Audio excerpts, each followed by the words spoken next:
Bonjour mes petits poulets. Eh oui, nous sommes lundi et aujourd'hui c'est gazouillis. Ce qui est bien, c'est que ça peut marcher avec mardi, mercredi, jeudi, vendredi, samedi. Bon, dimanche, ça rime moins avec gazouillis, mais bon, j'en fais parfois quand même, tant pis. Hérésie, j'ai assorti mon vernis. Chocolat, n'est-ce pas, avec mon pull. D'ailleurs, ce n'est pas chocolat, me dirait Agathe, c'est Buenos Aires, c'est tonka, c'est ce que vous voulez. Bon, moi je trouve que c'est marron. Bref. Évidemment, depuis que je l'ai fait, j'ai pas attendu le temps réglementaire pour que ça sèche bien. J'ai collé plein de trucs avec mes doigts. Mais oui, mais bon, hein, on va pas s'empêcher de vivre pendant 3 heures parce qu'on a fait du vernis. Reprenons. J'adore ces petites collections. Père Castor, chez Flammarion Jeunesse. Une histoire de singe. Déjà, c'est l'avantage d'être un petit livre mou, ce qui est moins lourd dans mon sac. Mon dos me dit « Merci Marjolaine ». Vous connaissez peut-être cette histoire. Moi, j'en ai découvert pas mal quand j'étais enfant. Ici, c'est de Mai d'Alençon, illustration de Kirsty Chaplet. Nous sommes chez les singes. Reprenons. Nous sommes chez les singes. Et Petit Singe a décidé de faire sa vie tout seul, comme un grand. Il va près du fleuve. Il essaye d'attraper une noix de coco, trop grosse pour lui, évidemment. Paf, il tombe à côté d'un caïman. Ou d'un crocodile. D'ailleurs, dites-moi en commentaire, c'est quoi la différence entre un caïman et un crocodile? Bon bah c'est un peu VDM, vie de merde pour ce petit singe dès le matin, pouf, paf, crocodile quoi. Heureusement, malin comme un singe on dit. Il voit une liane et lui dit « Attends, me mange pas, je suis trop faim, je vais t'amener un buffle. Tire, le buffle est de l'autre côté. » Il n'y a pas de buffle de l'autre côté, heureusement il croise l'éléphant et l'éléphant voit bien que petit singe est tout stressé, tout tremblant.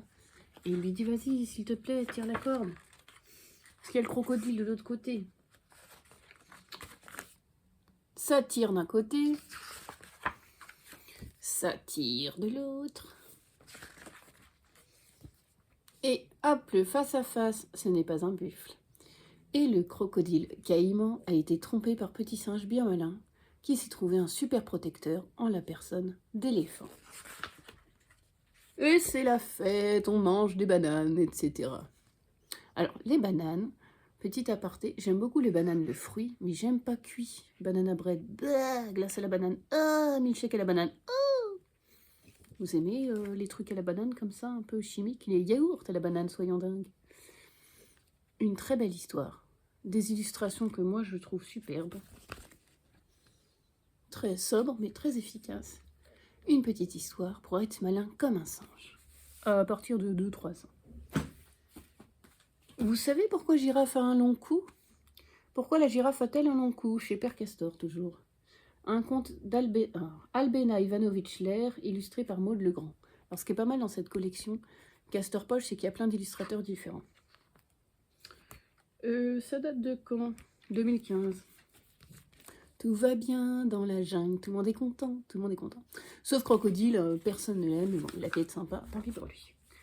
Et un jour, il se coince une branche dans la gorge. Vous savez, comme quand vous avez un petit truc coincé, c'est très énervant. Il n'a pas de cure-dent ou de tronc cure-dent pour s'en débarrasser. Donc il dit « Au secours, aidez-moi ». Les animaux, ils hésitent un peu parce que, 1, Crocodile est pas sympa, et 2, il peut les bouffer. Mais Girafe a bon cœur déjà. Elle a du mascara. Oui, aucun rapport, me direz-vous. On peut avoir bon cœur sans mettre du mascara. J'adore qu'elle ait du mascara. Girafe se dit « on peut pas le laisser comme ça. Je vais voir ce qu'il y a dans ta gorge. » Ne pas reproduire cette scène à la maison ou en vacances.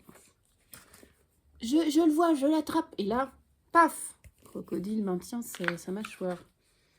Et alors là, on tire. Oui, c'est encore une histoire où on tire dans des situations. On tire pour sortir Girafe de ce mauvais coup, de ce monstre de crocodile.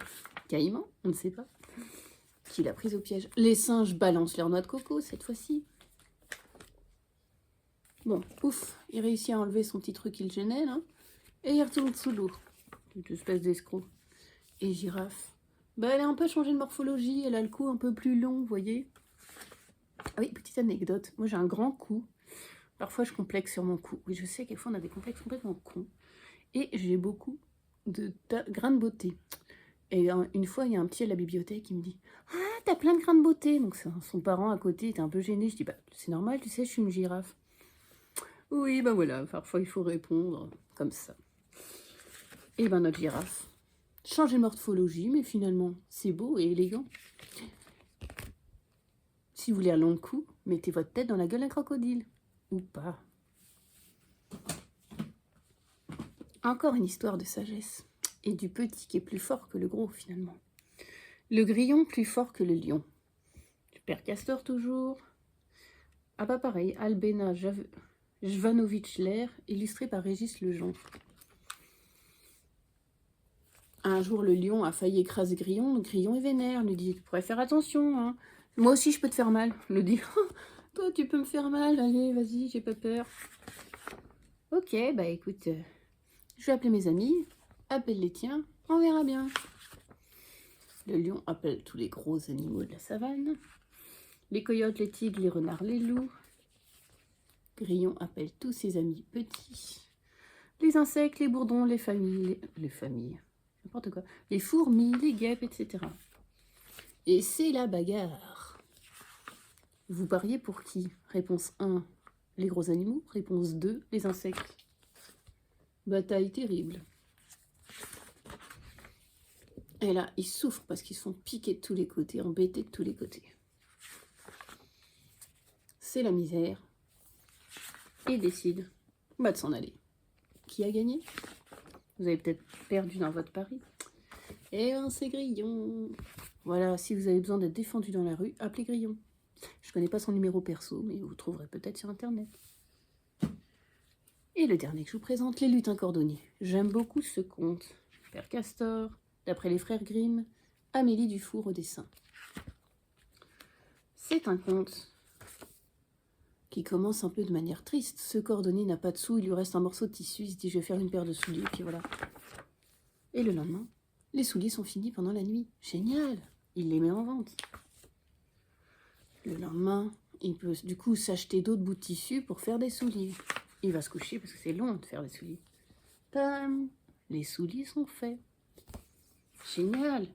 Il commence à devenir super riche. Critère de richesse de Grimm ou de ce conte, avoir une couette. Il a une couette, il est content. Il se dit quand même, qui est-ce qui finit le travail? Alors avec sa femme, pendant la nuit, il se cache. Et il découvre des petits lutins tout nus. Et c'est les petits lutins tout nus qui font les souliers. Comme ça, par générosité. Alors ils se disent quand même, on ne peut pas les laisser tout nus. Alors ils leur font une garde-robe, taille miniature. Et les lutins, ils sont trop contents. Et ils s'en vont. Depuis, le cordonnier et sa femme sont riches et ont été très contents de cette amitié avec les lutins. Alors, peut-être faites-vous partie d'une chorale. Moi, j'ai fait partie d'une chorale et de comédie musicale quand j'étais surtout étudiante. Ici, c'est Cœur de grenouille, Luc Faucroul et Annick Masson chez Mijade. J'adore les dessins. Ça commence avec un air que vous connaissez peut-être ou peut-être pas. J'ai de bonnes limaces dans ma limacière, j'ai de bonnes limaces, tu n'en auras pas. J'en ai de bonnes que j'ai attrapées, mais ce n'est pas pour ton vilain nez. J'ai de bonnes limaces dans ma limacière, j'ai de bonnes limaces, tu n'en auras pas. Pas facile d'être une grenouille, on se sent un peu gluant et burk, comme nous en période de canicule, on est un peu gluant et burk. Et les grenouilles, elles rêvent toutes du Graal, de faire partie de la chorale. Bon, bah pour Bertha, le jour est arrivé. Elle se prépare. Il y a aussi Lucie. Alors Lucie, c'est la petite. Bertha, c'est la plus grande à côté. Toutes les deux se préparent pour l'audition. Alors, on a Mexico. Oui, vous aurez reconnu le chanteur, mettez-moi ça en commentaire. Et puis, Lucie arrive, la petite Lucie, puis on lui dit, non mais en gros, retourne à tes jouets, quoi, t'es trop petite, dégage. Super, génial la discrimination. Et puis Bertha. Et ben Bertha, oui, elle chante pas très bien, d'ailleurs les notes sont tordues. C'est comme ça qu'on indique qu'elle chante pas très bien. Les deux sont un peu dépitées. Elles ont raté l'audition. L'une, elle a même pas pu passer et l'autre, elle chante mal. Et elles se disent, bah, c'est pas drôle, mais on va s'entraider. Donc, Bertha fait de la super cuisine pour Lucie. Soupe à la limace, bouillon de mouche, potage au nénuphar, si vous cherchez l'inspiration. Et Lucie entraîne Bertha à chanter. Ça marche pas. Mais heureusement, Lucie a une idée. Elle se met dans la gueule de Bertha. Et c'est elle qui va chanter. Parce que Lucie a une voix de rêve. Personne ne lui a donné sa chance. Et à l'audition.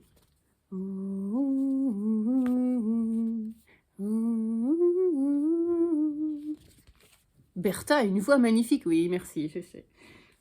Et du coup, génial. Tu vas pouvoir chanter au mariage du prince. Mais il y a quand même un peu une crise. Mais comment... J'en ai marre, dit Bertha. En fait, tout le monde, c'est ta voix que tout le monde aime, c'est pas moi. Qu'est-ce que je vais devenir? Moi, je voulais être cuisinière. Finalement, le chef de chœur se rend compte que Lucie a une très belle voix. Il l'intègre, même si elle est miniature. Et Bertha fera la cuisine. Et c'est le mariage du prince. C'est trop bien, tout le monde est content. Et on finit en chantant. J'ai de bonnes limaces dans ma limacière. Oui, si je vous les ai mis en tête, je suis désolée. Ou pas. Après les petits livres mous, j'ai découvert le garage de Gustave. C'est de Léo Timmers. Petit Glénat. J'adore la tronche du cochon. Je sais pas, il a une tête marron. Aurore a bien ri avec cet album. Nous sommes chez Gustave qui a un garage, mais alors rempli de bazar pour être poli. Et les animaux vont venir le voir. Rico, il est un peu mal au postérieur, il est mal installé sur son scooter. Ça rime, je devrais faire du slam. Bah, pas de problème. Gustave lui fait un super recycle un siège et lui fait un super scooter confortable. Ensuite, c'est Gina, elle se caille, elle a au moins 3 écharpes. Pas facile. Il lui fait une espèce de chaudière portative. Ensuite, il y a Arthur. Il a l'impression que sa peau est en train de brûler. Oui, j'adore faire des voix différentes. Il faut s'hydrater, Arthur. Soit tu mets de la crème hydratante, j'en ai plein à te conseiller.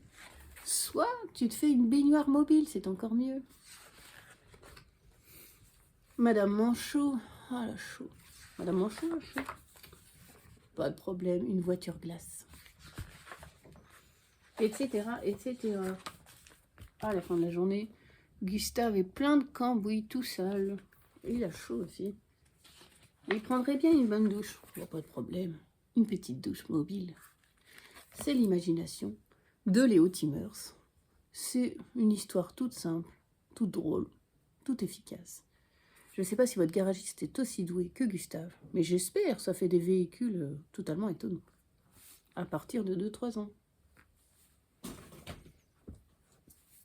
Peut-être que comme Émilie in Paris, dans je ne sais plus quelle saison, elle va à Rome, comme Emma. Belin Jeunesse, de Claire Frossard, Christophe Urbain.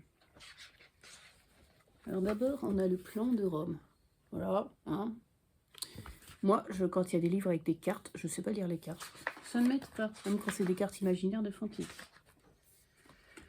Et bien, c'est l'histoire d'Emma, qui déguste un sandwich Werber. C'est un oiseau, ça va. Et du coup, elle reçoit une super carte pour aller en Italie. Et donc, ils partent en montgolfière avec son pote Édouard. Et ils arrivent Piazza de Popolo. Alors l'avantage de cet album, c'est que ça mêle dessin et photo. Ensuite, la Villa Borghese. Coucou Gwen, qui adore l'Italie. On a l'escalier de la Trinité des Monts. Moi, je suis allée à Rome, donc ça me parle tout ça. Rose aussi. Un petit scooter. Bah oui, parce que comme dans Vacances romaines, avec, évidemment, le nom m'échappe à ce moment-là. Une actrice brume géniale et un acteur brun géniaux. Enfin bref, des gens géniaux. Audrey Hepburn, pardon. Et le mec, je sais plus. La fontaine de Trévi. Vous mettez un sou, vous faites un vœu, vous reviendrez à Rome. Alors comme ils en avaient marre de la foule, et comme ils sont un peu business les Italiens, maintenant ils ont mis un espèce de portique moche, et comme ça vous payez pour accéder à la fontaine, mettre votre sou. Malin comme un romain, non? Les ruelles. On fait sécher son linge. Bon, moi, j'aimerais pas tellement que mon t-shirt sèche au-dessus de la rue, mais bon, bref. Victor Emmanuel II, espèce de machine à écrire, on dit que c'est une machine à écrire. Les ruines. C'est un livre qui fait voyager les enfants et les grands avec des vraies photos et des dessins. Au début, je trouvais ça ultra laid et en fait, j'aime bien. Le Colisée. Le marché. Là, on trouve tous les produits classiques. Saint-Pierre de Rome. Une petite prière si vous le souhaitez. Et à la fin, il y a la recette de encore, il y a d'autres trucs.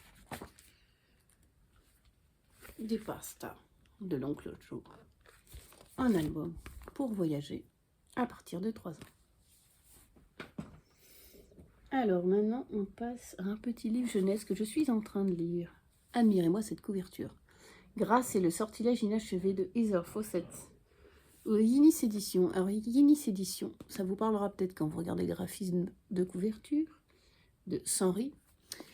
Ça fait penser à Miyazaki, puisque Yinis Édition édite plein d'histoires qui ont inspiré Miyazaki pour ses films. Le château de Hurle, le château ambulant. Qu'est-ce qu'il y a d'autre? Je crois que c'est là où il y a Kiki la petite sorcière, les romans. Et donc, Grâce et le sortilège inachevé. C'est l'histoire de Grâce, qui est une sorcière, mais elle n'est pas encore complètement... Elle est apprentie, quoi. Et elle en a marre de son orphelinat, c'est pas génial.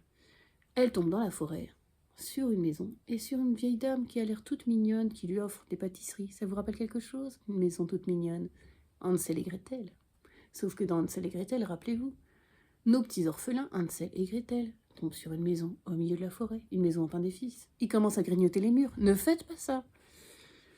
Ça n'a pas le même goût, hein, quand c'est pas magique. Et la sorcière les capture et veut les manger, etc., etc. Et ben là, la vieille dame, elle offre des pâtisseries à Grâce. Elle a l'air toute shoot, et puis Grâce va s'endormir. Le lendemain, elle est moins shoot, c'est une sorcière.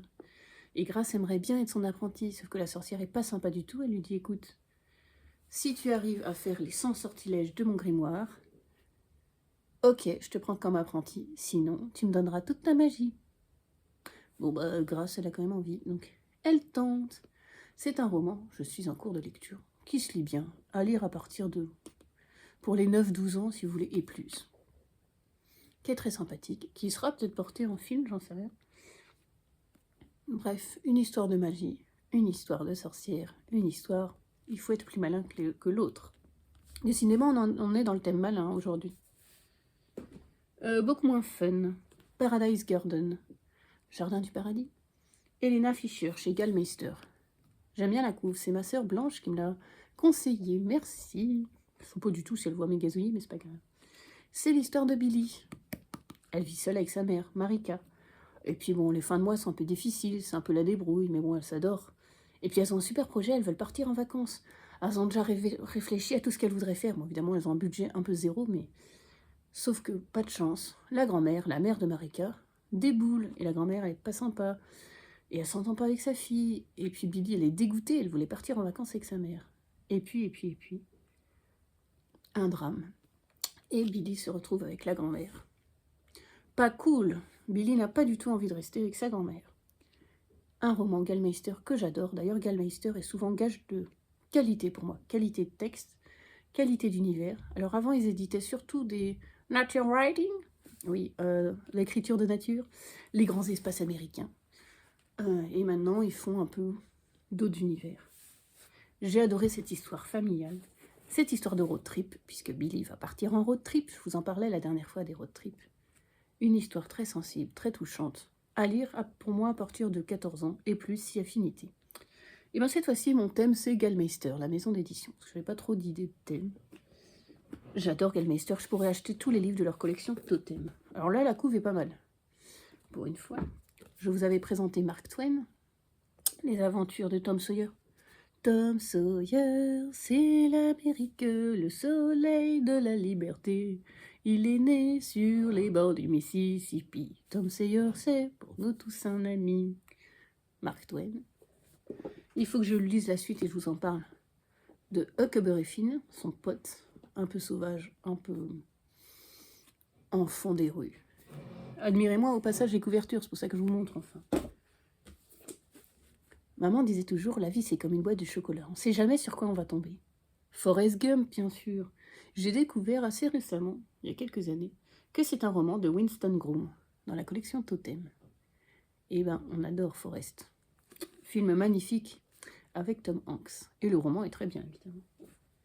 Je remercie Rose qui m'a prêté L'île des âmes de Pier Giorgio Puglisi, auteur italien. C'est un polar en Sardaigne. Je ne l'ai pas encore lu, Rose. Promis, je vais le lire. Magnifique couverture. Je sais que Rose, tu n'as pas aimé, mais moi j'ai aimé avec 3 Z, comme dirait Aurore. J'ai beaucoup aimé. Elle est mignonne. Je l'aime. Le radeau des étoiles de Andrew J. Graff. L'histoire de 2 enfants. L'histoire d'un qui est maltraité, frappé par son père. C'est le drame. Et du coup, l'autre décide de défendre son ami. Un bruit de feu, un coup de feu. Les gosses s'enfuient.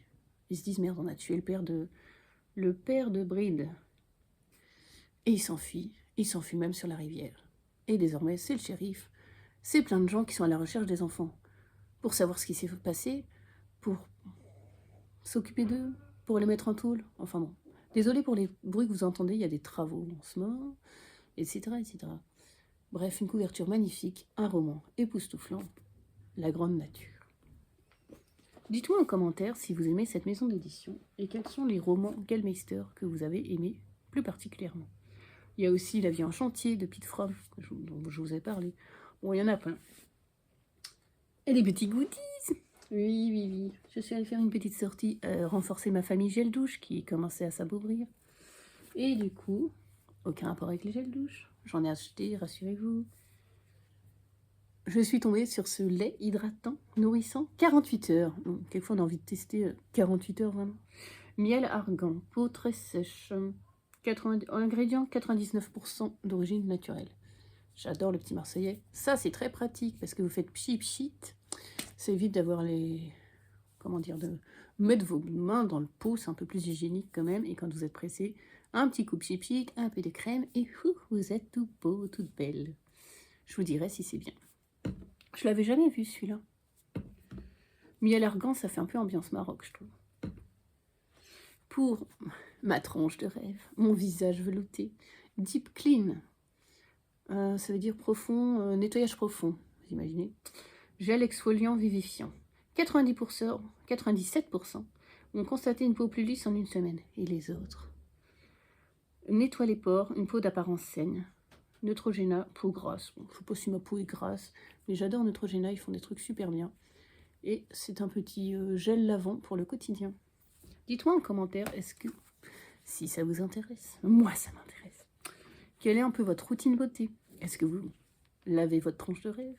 Hydratez votre tranche de rêve? Rien du tout, ma peau est magnifique naturellement. Dites-moi un peu quels sont vos produits préférés, ou du moment en tout cas. Je suis allée à Action. Mon mari connaissait pas, il a cru être dans le temple de l'horreur. Je me dépêche, j'ai plus beaucoup de batterie. Je suis tombée sur des chaussettes magnifiques. Ah, pas cher, c'est ça l'intérêt d'Action. Mais plus belles, avec des fleurs. Poursuivons par le dernier livre, je ne voudrais pas que ça saute avant la fin. Le bleu des souvenirs d'été, Lilibelle de Cholet. Ambiance plage. Comme chaque année, les cousines vont à la mer chez leur grand-mère. Et là, la maison de vacances va être vendue. Et Salomé et Lucille, les 2 cousines, sont un peu éloignées. Lucille a eu une histoire d'amour un peu désastreuse l'an dernier. Et Salomé va très mal dans son corps, dans sa tête. Personne s'en rend compte. J'adore Lilibelle de Cholet, présente sur Instagram. Jeune autrice qui a un style magnifique, sensible, merveilleux. Ici, ça parle de troubles du comportement alimentaire pour Salomé. Anorexie, boulimie, mal-être. Ça parle de sexualité. Quelle est ma sexualité? Qu'est-ce qui m'attire? Ce sont des questions que se posent les ados, notamment. Et ça parle de souvenirs de vacances. Alors moi, chaque été, quand j'étais petite, mes grands-parents louaient des gîtes pour qu'on soit en vacances ensemble, en Bretagne, à Pont-l'Abbé. Ils louaient un endroit où il y avait plein de gîtes. Comme ça, on était un troupeau de cousins, on allait en troupeau à la plage. Une fois, on a même oublié un de mes cousins à la plage parce qu'on est rentrés les uns les autres dans la voiture. Et puis au bout d'un moment, on a dit « Il est où Florentin? Vous l'avez vu ?» Non. Les parents sont retournés à la plage pauvre Florentin marchait sur la plage. Heureusement, le maître nageur s'est occupé de ce gosse. Vivi, vivi, vivi, ça arrive quand on a un troupeau familial. Ne jetez pas le caillou...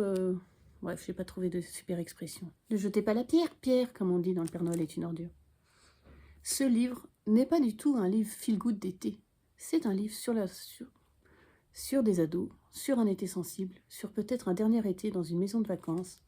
Bref, lisez Lilibelle de Cholet, qui a une plume magnifique, qui aborde toujours des sujets délicats avec un grand talent. Alors oui, vous voyez cette espèce de couverture moche, oui, parce que dans certaines bibliothèques, on essaye d'être écologique, et donc on met des espèces de protège-cahiers pour plus couvrir les livres avec du plastique moins écologique. Et ben moi j'aime pas, je trouve que ça fait les vieux protège-cahiers de quand on était petit et que c'était moche. C'est moche. Voilà, voilà. Écoutez, je vous parlerai pas du dernier livre que j'ai presque fini parce que j'ai plus beaucoup de batterie. Mais c'était un plaisir de vous parler. N'hésitez pas à me dire quelle est votre boisson du moment. Moi, c'est de l'eau pétillante au citron. On est content, on s'en fout. À bientôt mes petits poulets.